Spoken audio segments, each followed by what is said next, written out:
bien, Steffi, buenos días a todos. El presidente Rafael Correa se refiere a los paraísos fiscales en la fundamentación de su solicitud a la Corte Constitucional como una de las peores basofias del actual orden mundial. O sea que este es un problema que él y los gobernantes de todo el planeta han sido capaces de solucionar. Él en una década. Guillermo Lazo, precandidato presidencial de Creo. Buenos días, bienvenido a Contacto Directo. Muy buenos días, Alfredo. Gracias nuevamente por la invitación y estoy a sus órdenes. ¿Se va a arreglar este problema mundial con esta consulta popular el día de la elección presidencial en Ecuador? Mire, Alfredo, a usted y a los ecuatorianos les quiero decir que esa consulta popular tiene el efecto de los fuegos pirotécnicos para distraer la atención del pueblo ecuatoriano. El debate que se debe realizar en las próximas elecciones es entre el continuismo de un modelo correísta que ve en la cara de cada empresario la fuente para generación de ingresos de un gobierno despilfarrador, o el cambio que representamos nosotros, que vemos en la cara de un empresario la oportunidad de generar empleo para muchos ecuatorianos que no lo tienen.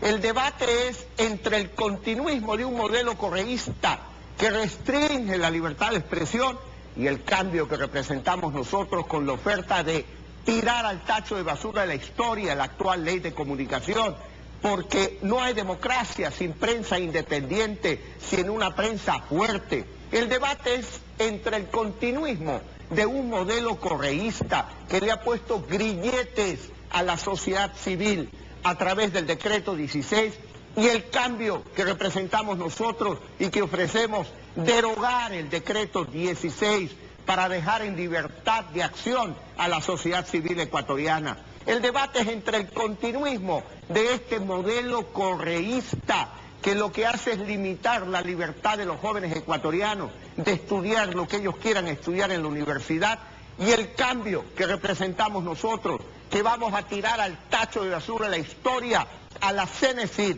para con esos recursos incrementar el volumen de becas para los estudiantes ecuatorianos y respetar la libertad de un joven ecuatoriano que tiene derecho a estudiar lo que le diga su vocación, su corazón, su alma, y no un gobierno correísta. En todo caso, el presidente de la República ha propuesto un pacto ético y para la instrumentación por parte del gobierno de este pacto ético que propone el presidente Correa sobre los paraísos fiscales, Alexis Meras señaló lo siguiente, veamos.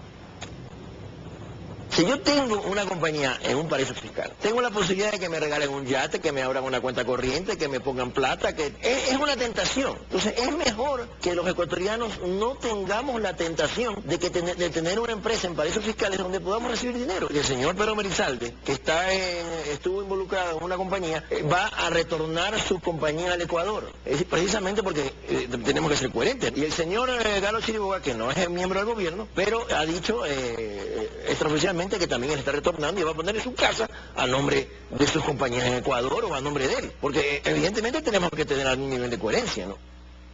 ¿Es suficiente? ¿Hay coherencia para cumplir el pacto ético? Mire, Alfredo, el problema no es dónde tiene el dinero la gente. El problema de fondo, y no ético, es un problema legal.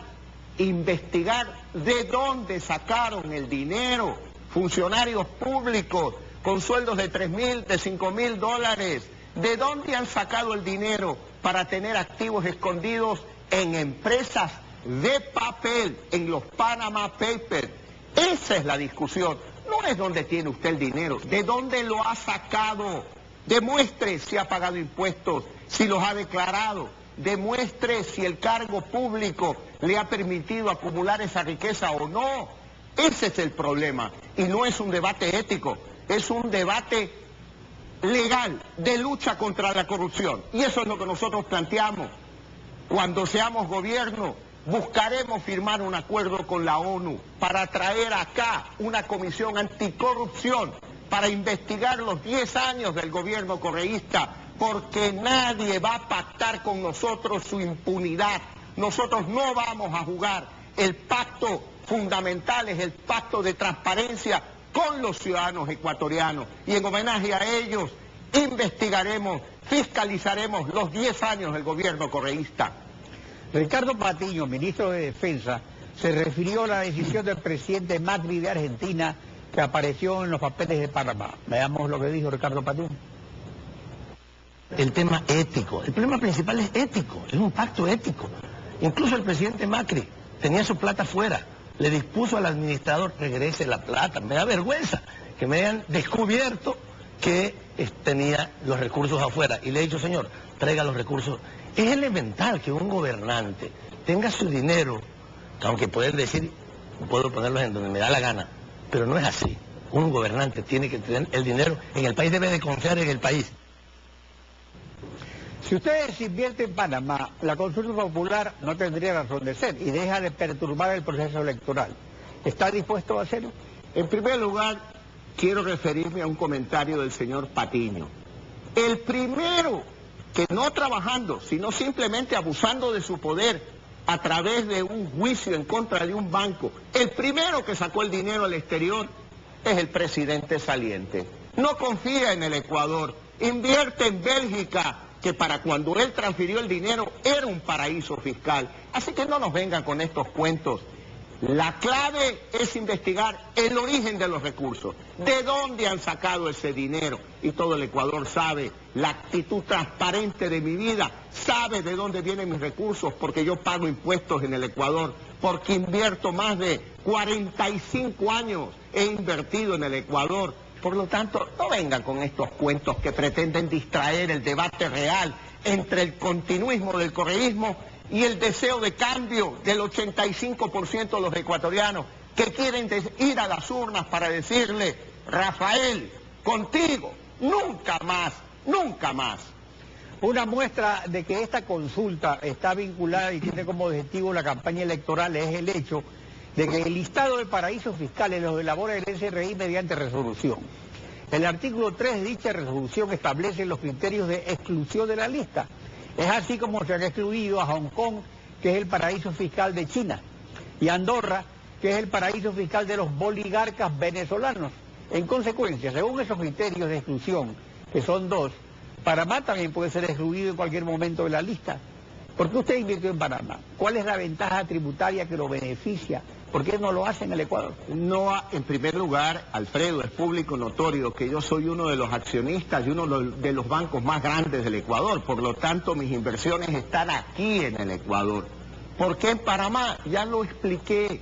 Las leyes correístas impiden que dos familiares trabajen en un mismo banco. Pero eso sí, 20 familiares sí pueden trabajar en el mismo gobierno. Yo tengo 5 hijos y mis hijos tienen espíritu emprendedor y quieren ser banqueros. El uno trabaja aquí en Ecuador, el otro trabaja en Panamá, en un banco real, no en un banco de papel, donde la tasa impositiva es el 25% anual, es decir, 3 puntos porcentuales más alto que en Ecuador. Pero Alfredo, no nos distraigamos, el debate no está ahí, el debate está entre el continuismo de un correísmo que durante 10 años no ha podido solucionar el problema estructural de la falta de empleo en Ecuador. En el 2006, 6 de cada 10 ecuatorianos que forman parte de la población económicamente activa vivían en el desempleo, en la informalidad y en el subempleo. 10 años más tarde, luego del correísmo, 6 de cada 10 ecuatorianos viven en el desempleo, en el subempleo y en la informalidad. Esa es la incapacidad que han demostrado de resolver los problemas del Ecuador, habiendo disfrutado de la más grande bonanza petrolera que ha tenido el Ecuador. Ustedes pueden pensar que si en 10 años no han podido resolver un problema de falta de empleo, ¿lo van a hacer en los próximos 4 años? Definitivamente que no. El 85% de los ecuatorianos quiere este cambio, el cambio que representamos nosotros para reconstruir la democracia, para reconstruir la economía, para reconstruir la esperanza de las familias ecuatorianas y crear espacios de prosperidad y oportunidades para todos los Pero el asunto es que esto de los paraísos fiscales sí tiene que ver con el modelo económico. El presidente Correa, en su solicitud a la Corte Constitucional, señala que según datos del SRI, el 50% del capital social de los grandes contribuyentes del Ecuador viene del exterior y es triangulado en un 70% de paraísos fiscales. Por tanto, esa es una vía para la inversión y el retorno de capital es muy superior a las remesas de los migrantes, pues los grandes contribuyentes facturan el 50% del PIB, que vale 50.000 millones de dólares anuales. Los paraísos fiscales es donde los capitales huyen de los infiernos fiscales. O sea, ¿por qué hay esta triangulación? Al Ecuador se le ha convertido en un infierno fiscal con una exagerada carga de impuestos que ahuyenta a los capitales para la inversión, para crear empleo, para tributar más incluso. Cuando recorro el Ecuador, visito los mercados y las caseras de los mercados me dicen con claridad: ya basta de impuestos, elimine la sobretasa arancelaria, elimine las restricciones de importaciones, con libertad podremos prosperar, con restricciones no, están hasta aquí del modelo correísta. Eso lo dicen en todo el Ecuador. Por eso yo le digo, el debate es entre dos modelos: el continuismo del correísmo o el cambio que representamos nosotros, ese anhelo de prosperidad de cada uno de los ecuatorianos. Y es evidente, pues Alfredo, lo dicen muchos analistas en todo el Ecuador, esta consulta tiene nombre y apellido, con el ánimo de perseguir ¿a quién? A quien ellos mayor opción para ganar las elecciones en el 2017. Y ellos saben que cuando ganemos las elecciones buscaremos este acuerdo con la ONU para traer al Ecuador, como se hizo en Guatemala, la Comisión Anticorrupción. Y tienen miedo, y como tienen miedo, quieren evitar enfrentarnos en las urnas y se inventan fuegos pirotécnicos que pretenden distraer la atención del debate fundamental: el continuismo del correísmo o el cambio que representamos nosotros. Guillermo Lazo, gracias por acompañarnos en Contacto Directo. Muchas gracias, Alfredo.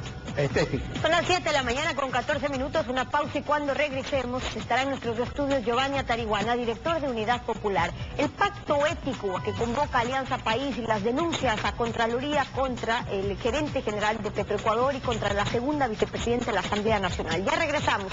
Quédese usted en nuestra sintonía. El país que se creyó rico y que ahora tiene deuda de millonario pero sigue siendo pobre, está obligado a usar todas las tarjetas de crédito. Escribe Patricia Estupiñán en la revista Vistazo, que circula desde hoy.